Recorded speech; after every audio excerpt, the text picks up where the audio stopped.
我哋喺日常生活裏面，每一日要做嘅嘢多到數都數唔晒啊！做唔到幾多樣嘢，又無啦啦完咗一日。但係諗翻嗰一日做過啲乜呢？其實又唔係啲咩緊要嘢喎。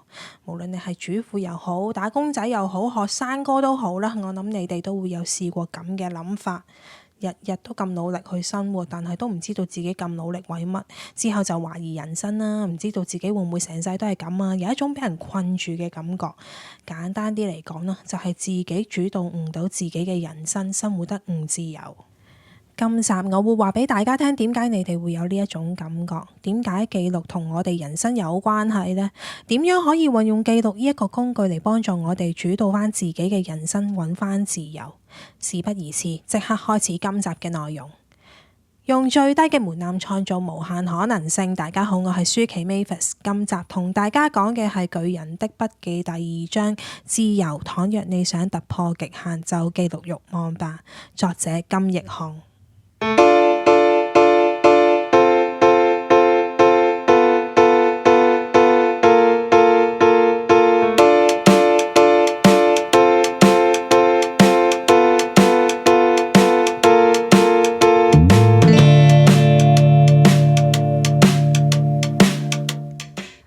大家可能有個疑問啊，就係記錄同主導人生有啲咩關係呢？唔通寫下都寫到啲人生意義出嚟咩？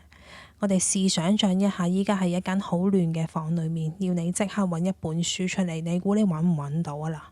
嗱，成張書枱都係書，張床就成堆衫，可能你會揾到嘅，但係要啲時間咯。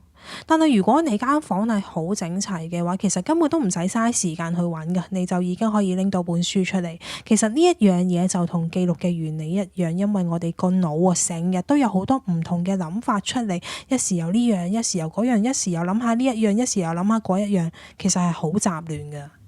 但係如果我哋可以用記錄將所有我哋諗到嘅諗法 mark 低落嚟之後再去整理嘅，咁會唔會所有嘢都變得清晰咗？會唔會更加清楚知道自己想要啲咩呢？嗰陣時你就會知道啊，原來我最關心嘅呢幾樣嘢啊，原來我一直忽略咗呢幾個重要問題，原來我啲時間用咗喺呢啲無謂嘢身上。當你清楚知道自己嘅思緒去咗邊，想要啲咩，驚啲咩嘅，你就可以攞翻自己人生嘅主導權。記錄唔會直接俾答案你，但係會幫你問啱問題。當問題清晰咗，答案自然就會浮現。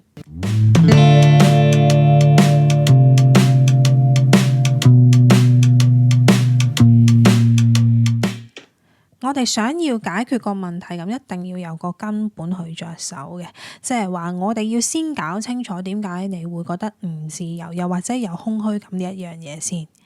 書入面就有指出3個原因，而我覺得呢3個原因好值得分享俾大家嘅，因為好反映到依家嘅人嘅核心困境。首先第一個原因就係角色混淆啦，唔知大家知唔知一個人有好多面向嘅，對住自己屋企人一個，朋友一個，伴侶一個，公司一個等等啦。有時候我哋習慣咗用唔同面向去生活，代入咗個角色都唔知，慢慢已經唔記得咗自己係邊個，究竟真正嘅自己係點嘅。第二個原因就係慾望錯位，即係咩呢？依家我哋太容易接收到外界嘅資訊啦，一開個 IG 出嚟，你就會見到人哋去邊度旅行啦，買咗啲咩新嘢啊，點樣生活等等啊，睇得多唔知點解會想自己都好似佢哋咁，但係可能你得到咗之後，其實又唔係你心諗嘅咁開心喎，成日俾社會嘅期望薰陶而混淆咗自己真心想要嘅係咩？第三就係自我設限，從零開始學到識嘅過程裏面啦，我哋好多時都會遇到困難嘅。但係如果試過好多次都做唔到，嗰陣時我哋就會有一種氣餒嘅感覺。呢一種氣餒會令到我哋產生咗一個諗法，就係我都係做唔到噶啦。但係當我哋認為自己絕對做唔到嘅話，就真係做唔到噶啦，而亦都將自己困咗喺度，限制咗自己嘅成長。唔知大家睇唔睇得出佢哋嘅共通點啊？就係我哋成日將外在嘅聲音誤當成自己內在嘅真實。原來我哋唔係想象中咁了解自己嘅咋，好多時將所有嘅心機時間都放咗喺自己唔中意嘅嘢上面，以為滿足咗外界嘅期望，自己就會開心，甚至乎以為自己都幾中意嗰樣嘢。其實咁樣都幾恐怖噶，因為你成個人生都扮演緊人哋心目中覺得好嘅自己，即係咩啊？你冇咗自我。你俾外界控制咗自己都唔知道，冇事冇幹就冇乜嘢啫。但係當你一收到外界唔好嘅聲音，咁就大鑊啦。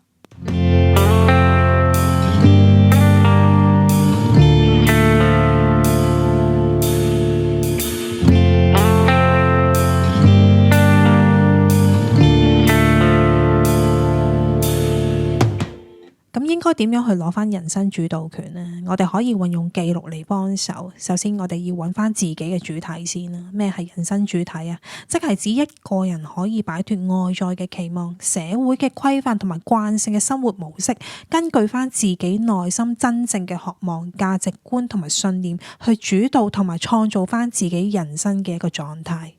而揾翻主體性嘅第一個階段就係檢視自己。簡單啲嚟講呢，即係同自己對話。當你同咗自己多咗溝通之後啦，慢慢就會將你內在嘅潛力釋放出嚟，認清自己係邊個，過緊啲咩生活，理想嘅生活形態又係啲咩，睇得翻自己真實嘅慾望。咁點樣同自己對話好呢？應該要講啲咩啊？作者就提供咗2種方法俾我哋去參考。第一個就係寫低自己依家嘅期望先。我哋每日可以抽少少時間試下寫低自己內心嘅諗法，而寫嘅時候係要好誠實咁樣去寫嘅，咁樣先可以展現到我哋潛意識深處最真實嘅嘢出嚟。咁我哋就唔使逼自己要寫一啲大道理嘅，總之當下嘅情緒係點，照寫就得㗎啦，好似倒垃圾咁樣，將所有混亂嘅情緒全部倒晒出嚟。而呢一個動作係可以幫到自己釋放同埋去減壓㗎。當你寫完之後，我哋可以問翻自己點解會有呢啲情緒嘅？譬如你寫咗對呢一份工嘅不滿，咁你可以問翻自己㗎，點樣先可以令到自己翻工翻得開心啲啊？當你進行咗呢一個思考之後啦，慢慢你就會諗到一啲解決方法，可能係換個心態翻工，呢一份工唔適合你，又或者係咪要轉行等等。而呢個過程可以將你混亂嘅情感同埋思緒變得具體啲，再去諗辦法去整理。但係唔好諗住淨係寫一次就得喎，呢一樣嘢係要持續變習慣先 work 㗎。keep 住做嘅話，你就會發現自己想要嘅嘢同之前唔一樣。第二個方法就係進行面具判斷。之前我哋有講過啦，人有好多面向噶嘛，而呢啲面向會令到我哋誤會咗自己內心嘅期望，譬如係父母嘅期望啊、朋友嘅期望啊、職場嘅期望啊，最癲嘅係以為社會都對自己有期望，好似係金錢啊、名譽、地位等等。咁究竟邊樣先係真嘅呢？我哋可以試下寫低下面3樣嘢。第一就係究竟邊個要我戴上呢啲面具？第二就係佢哋對我啲期望又係啲乜嘢呢？最後為咗達成嗰個期望，我又做咗啲咩呢？寫完之後再對比翻自己依家嘅期望，你就會明白跟住落嚟要點做，知道自己人生裏面應該要捨棄啲咩，兼顧啲咩，同埋追求啲咩。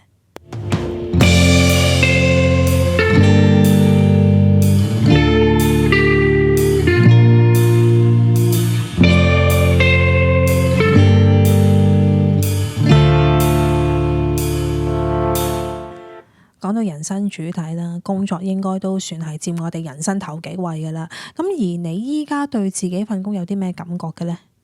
覺得返工好開心、好有意義，定係覺得自己份工同自己嘅理想完全一啲拉楞都冇啊？如果係後者嘅話，有冇諗過你冇放棄依家份工究竟係點解呢？為生活，定係聽人哋講呢份工唔錯，你咪繼續做咯？我唔知大家點諗啊，但係如果每日返工返得咁唔開心嘅話，我覺得係一種折磨。嗰種情緒咧，直頭係可以影響到你全日嘅心情嘅。而點樣先可以擺脫到呢一種情況呢？就係揾翻自己想做嘅嘢，之後就開始去嘗試。但係依家問你哋有啲咩想做，你哋又答唔答到啊？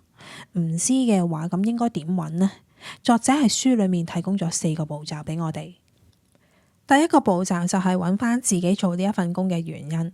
首先我哋寫低自己做呢一份工嘅外在因素先啦，可能係因為人工高啊、父母嘅期望等等啦。之後就試下揾翻內在嘅因素，譬如呢一份工最吸引你嘅地方，同埋有啲咩理由令到你唔可以放棄呢一份工。當你寫完之後呢，你就會知道依家嗰份工係咪你自己想要，可以判斷一下係咪應該要放棄呢一份工。就算唔可以做到個決定啊，至少你已經認清楚內心真正係點諗，咁之後就可以去下一步噶啦。第二個步驟就係完成小慾望，試下每1至2個禮拜俾自己去完成一啲小慾望。咁咩係小慾望呢？即係譬如突然間好想咩都唔理，瞓翻個好長嘅覺嘅，咁就俾自己去瞓。我哋平時生活太過忙啦，又要顧呢樣，又要顧嗰樣，好多時都會犧牲自己呢啲咁嘅慾望，之後慢慢就養成一個唔係咁好嘅習慣，而令到自己唔知道真正想要嘅係乜嘢。第3步，釐清自己追求嘅嘢。要揾翻自我，我哋要先知道自己要追求啲咩嘢先。如果唔知道嘅話，我哋可以試下記錄自己中意做嘅嘢或者擅長嘅嘢，之後嘗試去揾翻佢哋嘅具體行為嘅關聯性，再寫翻幾種職業種類，將佢哋連結到自己中意或者擅長嘅嘢。最後一步，使用並行策略。可能你哋會諗啊，揾到自己中意做嘅嘢咁又點啊？唔通即刻辭職咩？唔使食啊？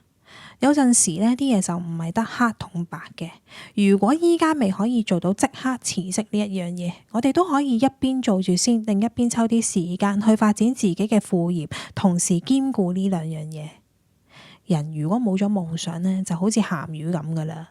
當你開始真正揾到，同埋去投放啲心機時間落去你中意嘅嘢度，即係代表你揾到同埋開始自己真正嘅人生。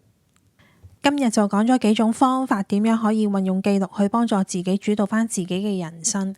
趁依家仲係2026年年頭，要開始計劃今年嘅目標啦。咁上集都有提過啦，計劃之前我哋要先了解咗自己先噶嘛。而今日講嗰啲方法好幫助到大家去揾翻內心深處嘅自己，所以好希望啊，大家都可以抽少少時間去做翻頭先嘅一啲小練習，幫到大家喺2026年揾翻人生嘅主體，獲得真正嘅自由。下一集就會話俾大家聽一啲記錄嘅技巧。上堂或者聽講座嘅時候，人哋講一大堆嘢，如果掛住寫筆記，又會聽唔到人哋講啲乜；聽人哋講嘢，又驚自己唔記得咗裡面嘅內容，又想寫低。咁究竟點樣先可以一路聽一路寫呢？有興趣嘅你哋記住留意我下一集。今日就同大家分享咗巨人的筆記第2章自由。嚟緊嗰幾日，我會喺 IG 度分享書裡面嘅一啲金句，有興趣嘅話可以 follow 埋我 IG， 我哋大家一齊交流，一齊進步，一齊用最低嘅門檻創造無限可能性。我哋下集再見，拜拜。